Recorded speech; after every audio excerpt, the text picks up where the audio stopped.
You are listening to Practical and Woo by Mindset and Manifest. My name is Eden, and I invite you to embark on a journey with me to explore the practical and spiritual edges of the unknown for the purpose of allowing you to embody and empower yourself uniquely as you are and to intentionally create and live a life of freedom and fulfillment. Each week, I am going to discuss topics such as energetics, reality creation, manifestation, astrology, tarot, and more to help empower you to live beyond perceived limitations and to practically design your life so it feels like absolute magic every step of the way. Let's dive in. Well, hello, brilliant soul. I finally caught up on seeing Wicked for Good this past weekend, and it got me thinking about how the two movies, Wicked and its counterpart, The Wizard of Oz, paint a larger picture as a unified whole. Two stories that mirror one another, yet from another vantage point, another perspective. And in thinking about this idea, I immediately knew it was something I wanted to bring here to you. This episode is about nuance, context, and the quiet truth that most conflict, misunderstanding, and moral rigidity does not come from malice, but from a narrow framing. It comes from seeing someone through a single perception and mistaking that perception for reality. We are all walking around with our own internal voices, narrating what we think is happening, assigning meaning, certainty, and judgment. The trouble is when we forget that our view is partial, filtered, incomplete, and we start acting as if it's the whole story. At the heart of Wicked is not a love story or a rivalry or even a retelling of something we've already known. It's a lesson in framing, and it primes its viewers on understanding how stories are built, who gets to tell them, and how easily perception hardens into truth when it's repeated often enough, loudly enough, and from a place of authority. Wicked pulls the proverbial curtain back on the life of the so-called Wicked Witch of the West and reveals something deeply destabilizing to a binary worldview. She's not wicked in the way we were taught to believe. She's principled. She's powerful. She's dissenting. She's fighting for the rights of innocent animals in a system that benefits from their silence.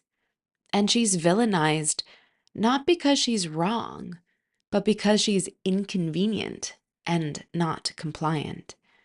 Elphaba is also easy to villainize. She looks different. Her green skin acts as a visual shorthand for otherness.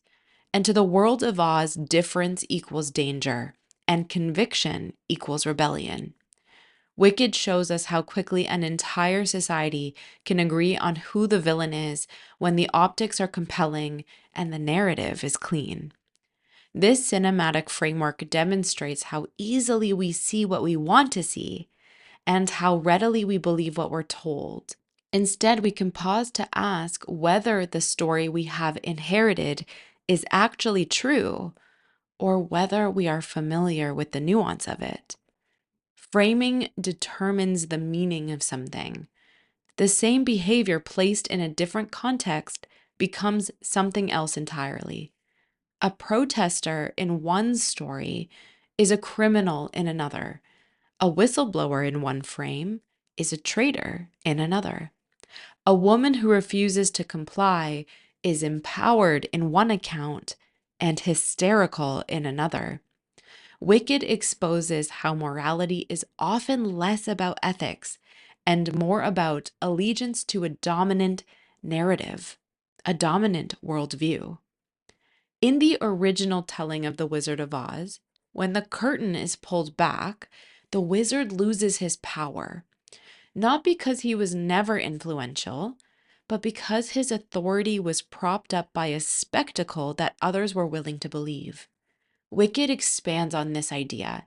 It asks, what happens long before the curtain is pulled back, and it examines who's harmed while the illusion remains intact.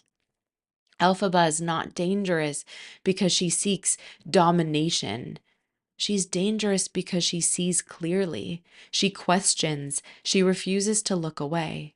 She names what others benefit from ignoring, and she stands for those without voices. And she does so while inhabiting a body that makes projection easy. Her green skin is a symbol onto which fear, suspicion, and hatred can be safely placed upon. This is how framing works. When someone looks different, thinks differently, or disrupts the status quo, it becomes easier to tell a story about them than to listen to them. Difference has this funny way of short circuiting curiosity. And from a spiritual perspective, this speaks to one of the oldest patterns there is, that truth tellers are rarely celebrated in their time. They're inconvenient because they expose fractures and they refuse to collude with the collective denial. Practically, this shows up in everyday dynamics more than we like to admit. Think about how often someone is misunderstood because they don't fit their expected role.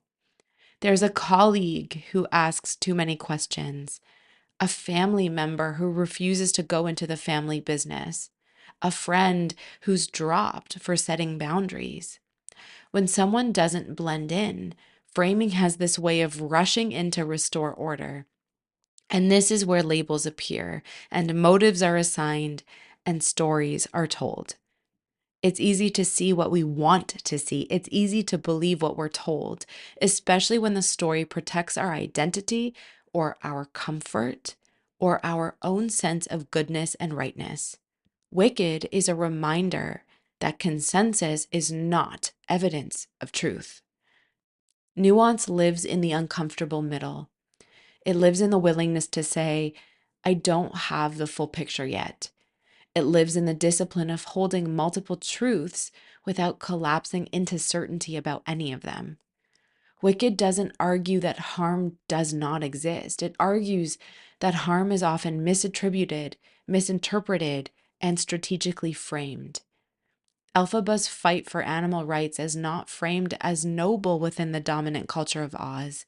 It's framed as radical and dangerous. The animals are quote unquote meant to be quiet, so their suffering is normalized. Her refusal to accept this becomes proof of her wickedness.